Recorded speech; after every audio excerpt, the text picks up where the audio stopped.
2차 신종 코로나 바이러스 감염증 코로나19 팬데믹 세계적 대유행으로 인해 신흥국에서도 정부 부채가 빠르게 늘어나고 있지만 한국은 금융시장 규모가 크고 국내 은행의 채권 보유 비중이 높은 데다 중앙은행이 정부 자금 조달을 직접 지원하지 않기 때문에 신흥국 중 상대적으로 안정적이라는 평가가 나왔다. 국제금융협회 IF는 최근 보고서에서 지난해 코로나19 팬데믹 이후 세계 주요 61개국에서 늘어난 부채가 24조 달러로 최근 10년간 부채 증가폭인 88조 달러의 4분의 2일에 이른다고 발표한 바 있다. 당시 한국은 국내 총생산 GDP 대비 부채 비율이 30%포인트가 뛴 중국에 이어 25%포인트로 터키와 더불어 신흥국 중 부채가 가장 급하게 늘어난 국가로 지목됐다. 단 정부 부문 부채 비율은 39.2%에서 47.1%로 7.9%포인트 올라 글로벌 상승폭 17.1%포인트,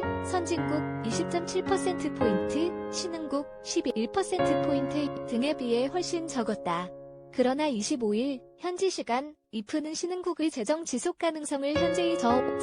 금리 효과에서 분석한 결과 한국은 브라질, 칠레, 말레이시아, 남아프리카 공화국과 함께 신흥국 중에서는 안정적인 국가로 꼽힌다고 엘리나 리바코바 IF 부수석 이코노미스트는 이날 보고서에서 경기 둔화로 인해 세수가 줄어들고 재정 지출을 더 늘려야 하는 만큼 신흥국이라고 해도 늘어나는 국채 발행을 흡수할 수 있는 능력은 국가별로 천차만별이라고 전제한 뒤 투자 적격 등급에 속한 신흥국들의 경우 코로나19 이후에도 글로벌 시장에서 채권 발행이 가능했던 것은 물론이고 과거보다 오히려 더 낮아진 금리로 발행이 가능했다고 특히 자국 금융 시스템 내 자산 은행예금 플러스 뮤추얼 펀드 플러스 보험사 자산 플러스 연기금 규모가 크고 외국인들의 자국 자산 보유 비중이 높지 않은 신흥국들은 상대적으로 국채 발행과 재정의 지속 가능성 측면에서 안정적이라고 강조해 IF에 따르면 주요 신흥국 가운데 남아공이 GDP 대비 총 금융자산 비율이 300%에 육박해 가장 높고 한국은 270% 수준으로 두 번째에 말레이시아와 중국, 칠레,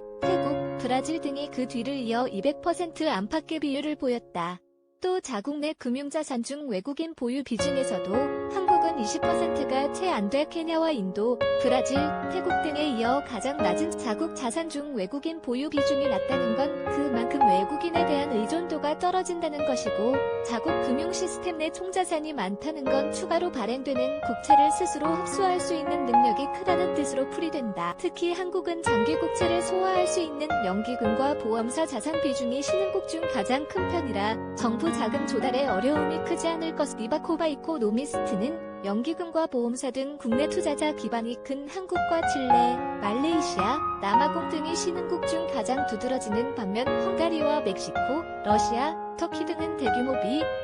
은행 금융사가 부족해 정부 자금 조달에 어려움이 클 수 있다고 지적했다.